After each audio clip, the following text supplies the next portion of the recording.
que teve principalmente no questão da ideologia, né, que foi algo que desde do discurso do Bolsonaro após a vitória e depois do próprio chanceler, que falava, né, que o Brasil não ia mais seguir a ideologia, né, na sua política externa. Mas mesmo na ditadura militar, né, voltando um pouco para o que o Felipe falou em relação à política externa no continente africano, o governo Geisel foi o primeiro a reconhecer a independência de Angola comunista do Agostinho Neto. Uhum. Porque justamente o Brasil tem laços culturais muito fortes com Angola. E naquele momento já via-se, né, que Angola podia ser uma potência africana que tem uma economia muito grande, como é de fato, né, principalmente por conta do petróleo. Uhum. Então, mesmo o governo militar alinhado ao Washington naquele contexto, quis construir boas relações com Angola desde o começo, do novo começo do país. Né? Uhum. Geisel, que era um comunista, filho de um pastor luterano. Né? Então, essas coisas loucas que você tenta mudar a realidade para se adequar ao seu discurso. A Merkel também era filha de um pastor luterano. A gente tem exemplos no mundo paralelos assim, a esse comportamento brasileiro de ministros ultra... não sei nem o termo pra usar pra falar de Weintraub, loucos, assim. Lunáticos. Essa parada de...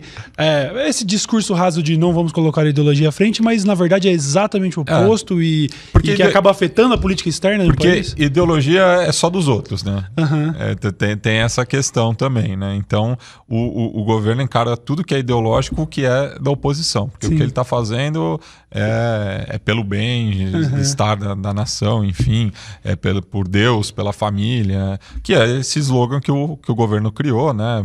Brasil acima de tudo, Deus acima de todos, né?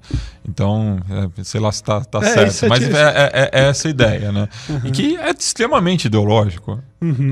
Então, não faz sentido nenhum essa retórica, até porque, como o Felipe bem salientou, o Ernestão vai mais à Hungria por afinidade ideológica do que para outros possíveis parceiros comerciais do Brasil. Mesma coisa em relação a Israel.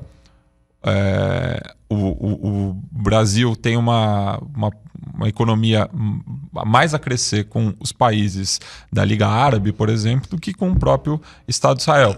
Não quer dizer que a gente tem que ignorar Israel, mas tem que tomar cuidado justamente numa região tão polarizada como é o Oriente Médio, com as declarações que você faz, ou mesmo esse absurdo, né, de levar a embaixada brasileira para Jerusalém, porque isso é retórica, porque na prática não faz diferença. A distância entre Tel Aviv e Jerusalém é ínfima. Tipo, do ponto de vista estratégico, é um tiro no pé.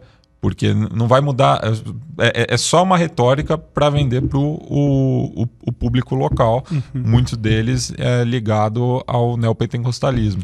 Nesse caso é um discurso muito importado dos Estados Unidos, né? Especialmente ali do Deep South, que é do Bible Belt. Né? Inclusive aquela interpretação de que Jerusalém, terceiro templo, e aí vai ter o retorno do Messias, ou então para os judeus a chegada do Messias. Então, assim, é uma política teológica, né? Então também tem essa relação que é uma relação muito...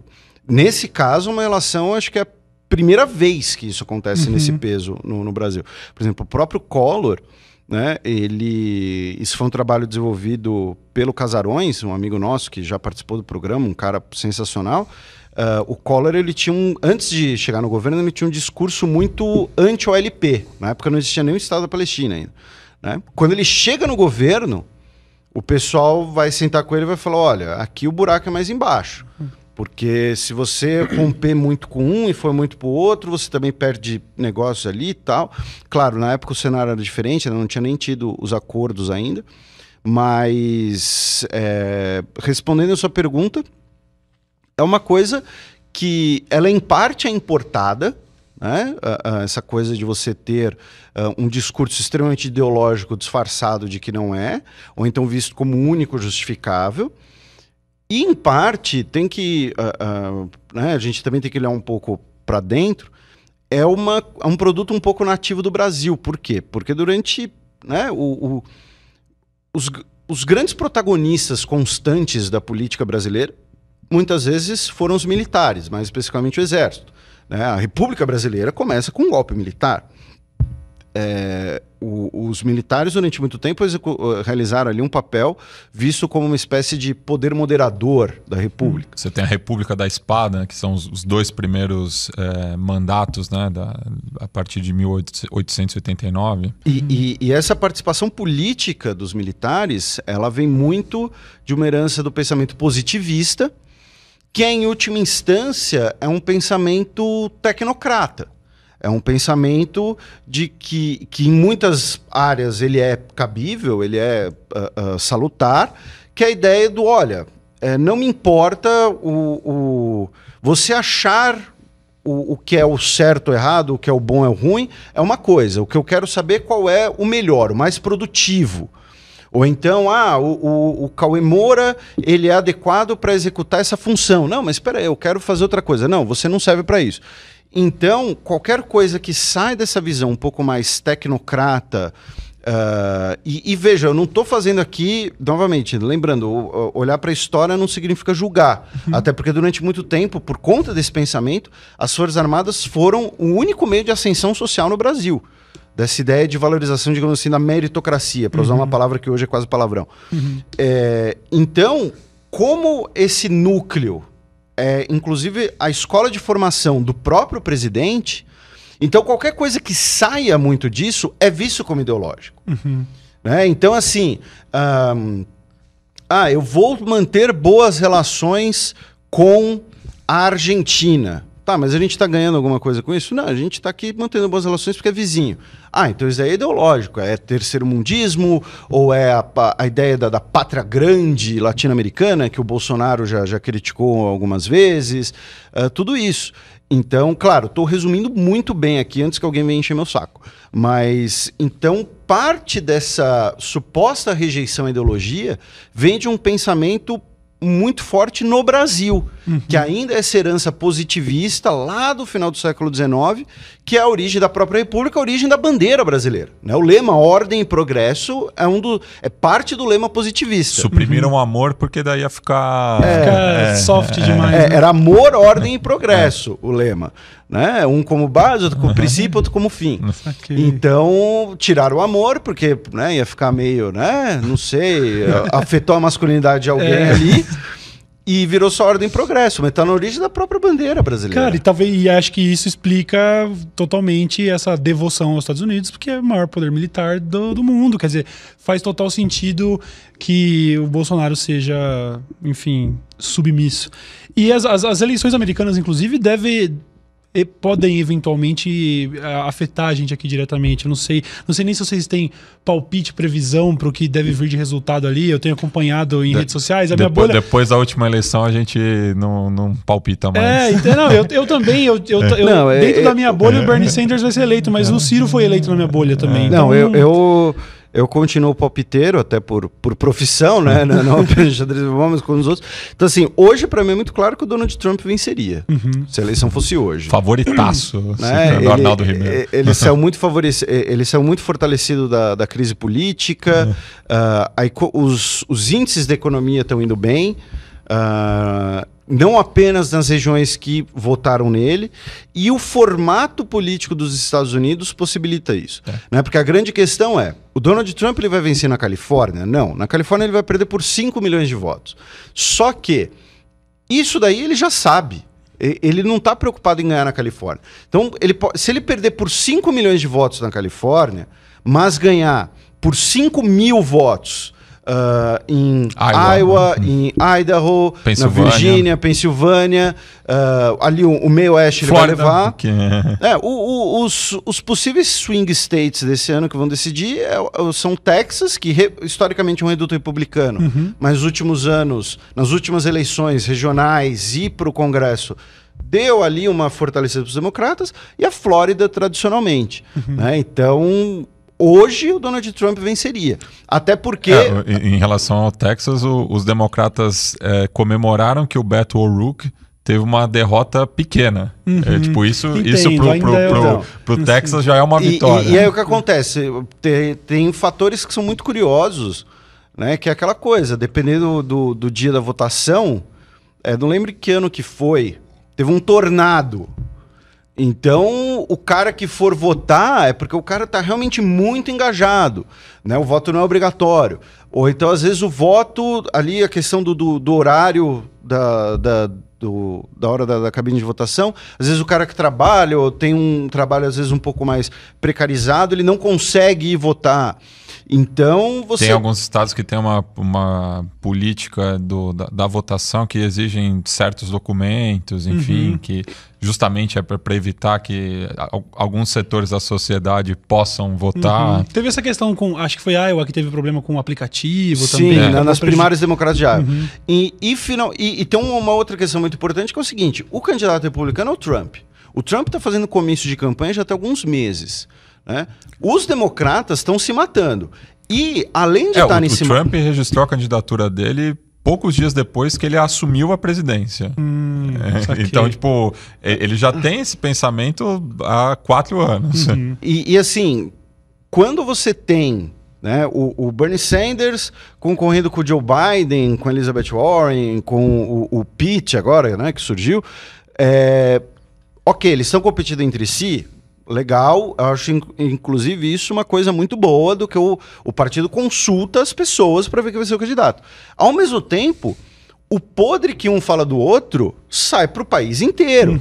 Né? Então, é o Joe Biden fazendo declarações racistas, é a Elizabeth Warren acusando o Bernie Sanders de ser misógino, ele chamando ela de mentirosa. Né? Ou seja, quem for para o round final... A campanha já do vai Trump ter esse acúmulo. Já vai ter ali uma lista de material a ser explorado. E o próprio Trump está dando palpite adoidado em relação às primárias democratas. Né? Eu não sabia disso. Não, por exemplo, ele tem uma rixa pessoal com o Bloomberg, né? Que era um republicano, virou independente e agora está acenando para os democratas. E é um cara que tem um perfil parecido com ele, né? Um homem de terceira idade, um bilionário de Nova York, enfim, foi prefeito da cidade. Então, o Trump, ele sente que o Bloomberg é um candidato que pode derrotar ele. Então, ele tem minado o próprio Bloomberg, porque justamente por todos esses fatores citados, é um candidato mais parecido, é o candidato democrata, entre aspas, mais parecido com ele nessas eleições, né? Inclusive eu estava vendo o Bloomberg, eu sigo vários perfis de memes americanos e o cara, ele é tão podre de rico, ele comprou tudo. Ele tá fazendo ads. A campanha tá saindo do bolso dele. E, cara, um monte de perfis que eu sigo postando ads desse cara. Eu achei impressionante. E eu acho, inclusive, isso muito suspeito, porque assim, o cara tá... Agora eu não vou me lembrar se era acho que é por semana. O cara tá gastando $14 milhões por semana. Não é gasto, é investimento. Investimento. Não, ok, não, é investimento se ele fosse, sei lá, o favorito. Eu acho que tem algum esquema nisso daí também, não sei. Estranhíssimo. Porque assim... O cara, o bilionário, ele é bilionário, mas nem por isso ele queima dinheiro. Né? O dinheiro é finito ainda. $14 milhões por semana, cara.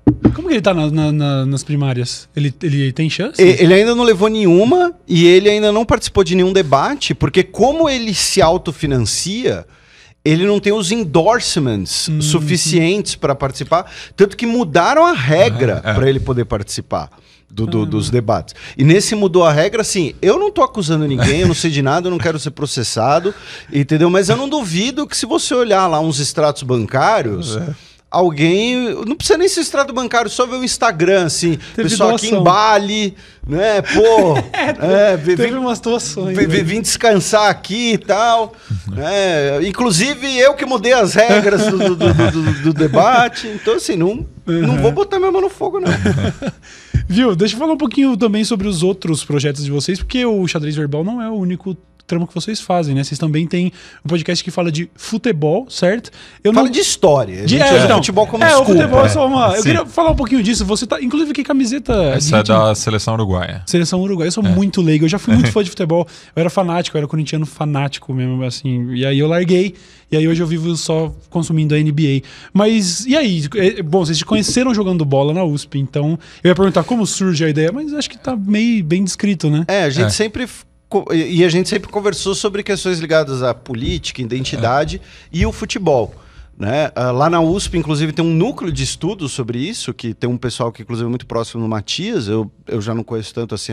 É o Ludens, que é um laboratório interdisciplinar de práticas lúdicas e esportivas. Que demais, né? Que demais. Então, a nossa ideia surge com, por exemplo, né, acho que o exemplo clássico e batido é a dissolução da Iugoslávia, que é um tema que, além de sempre ter me interessado, eu acho que é um lance meio psicológico, normalmente, porque a dissolução da Iugoslávia era a guerra que passava na TV quando a gente era criança. Certo. Né? E tipo, mano, por que esse pessoal tá brigando? Aquela curiosidade infantil, né? Tipo, por que esse pessoal tá brigando? Deixa eu tentar entender tal. E daí tem a Copa de 98, surge a Croácia, E 20 anos depois ainda tô tentando entender.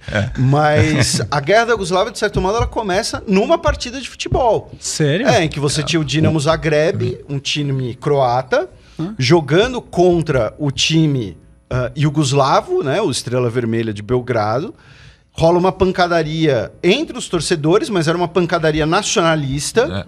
Né, até os jogadores se envolveram. Né? E aí, por exemplo, o Boban, que era um jogador croata, ele se torna um ídolo nacional porque tinha um policial que estava ali prendendo um torcedor croata, e ele vai lá e bate no policial. Uau. Então, assim, a guerra da Iugoslávia, ela começa num campo de futebol, de certo modo. Ali dava para perceber que ia dar ruim. Assim. Foi o grande sinal, porque tinha muita tensão envolvida desde a morte do Tito, né? Porque o Tito foi o grande unificador da Iugoslávia, né? Uma figura central na resistência aos nazistas, aos partisanos, né? Então, com a morte dele, você tem esse vácuo de poder e que daí tem muita...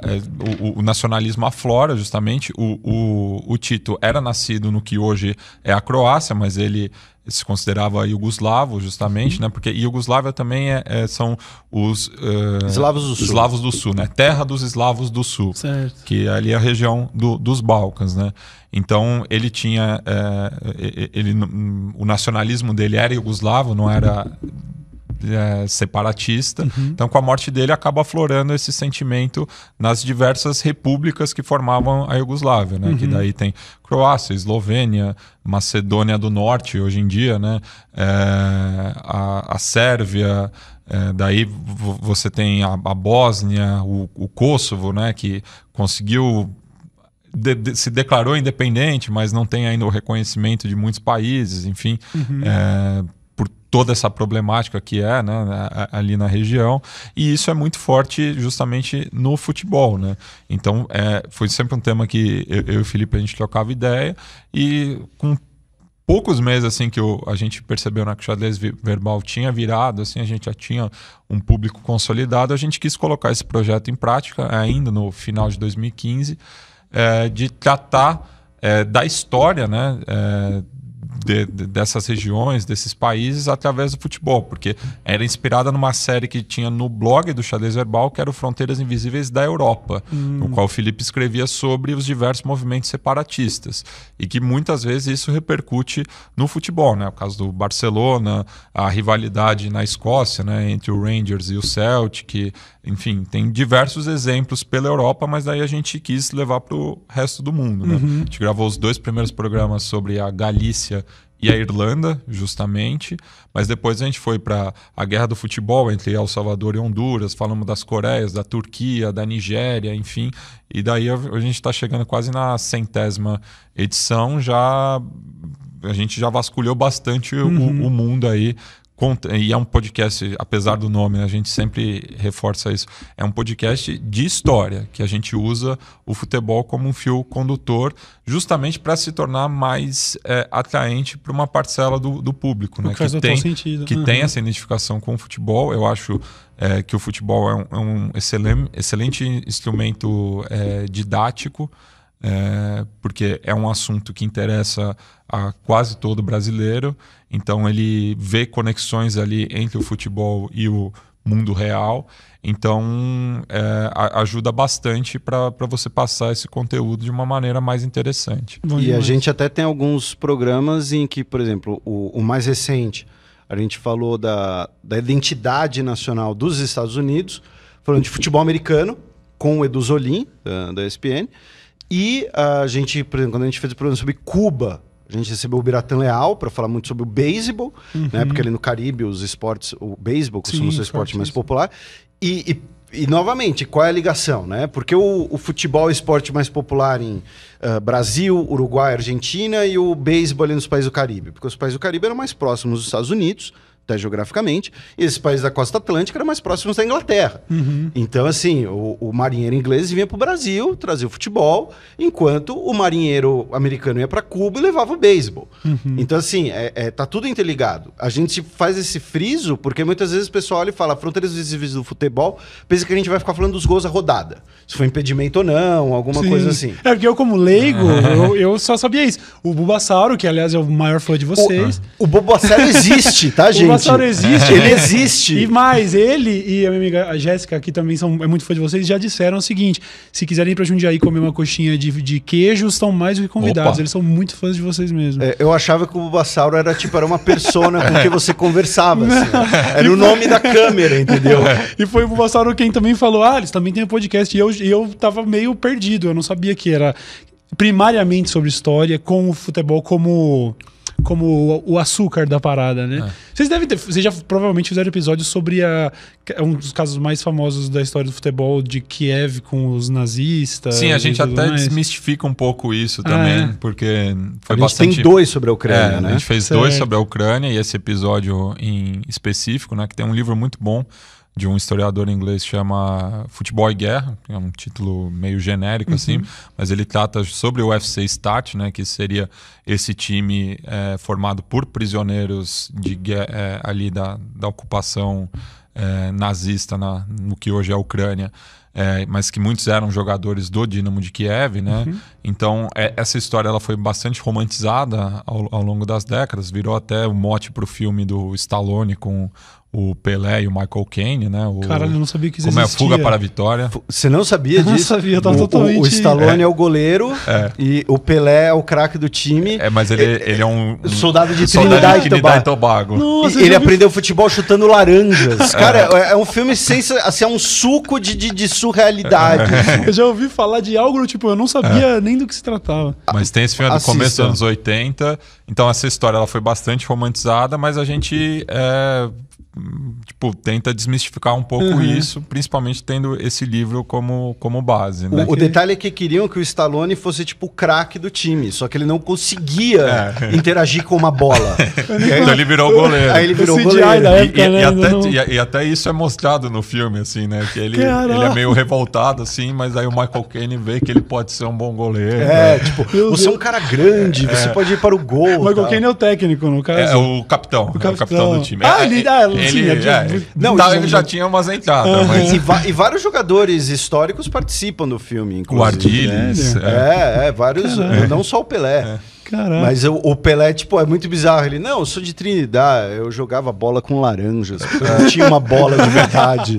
Caralho, eu estive nesse campo, sacou? Eu fui pra Ucrânia alguns anos atrás, pra final da Champions League. Que não faz nem sentido, eu nem devia estar lá, porque eu não acompanho nada de futebol. Leva nós, tá? Então leva nós. O pessoal que levou o patrocinador, inclusive. Esse ano é na Turquia, viu? Então, eu adoraria conhecer a Turquia, viu? A crítica recorrente, inclusive, desse negócio de ficar levando influenciador que nem se interessa pelo negócio. Eu sei muito bem, porque eu já vi o Whindersson, em jogos da NBA, e eu penso, é verdade.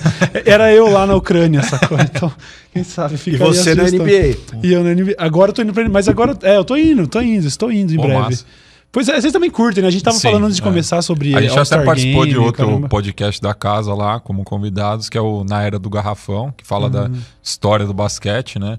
E a gente participou de 3 episódios que eles fizeram sobre a geração do Vladimir Marques e do Amaury Passos, que foi bicampeão mundial, foi medalha de bronze também nos Jogos Olímpicos, mas é claro que a gente falava sobre as questões políticas ali, porque era o começo da Guerra Fria, né? Então teve muita história para contar, né, fora das quadras, né? Saquei, animal.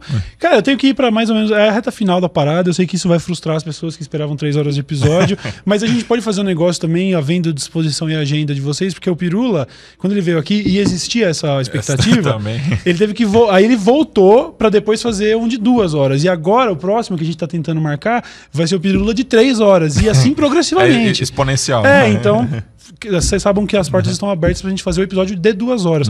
Mas eu queria finalizar com um negócio que eu tenho começado a fazer agora, que é pedir referências de obras que influenciam vocês, que geralmente eu tento relacionar ao tema do papo, mas o papo foi meio amplo e tal, então não precisa. Que fossem só coisas interessantes, desde conteúdos de internet, um podcast legal, um livro legal, um filme legal, que vem assim do topo da cabeça agora pra gente saber o que vocês têm consumido ultimamente.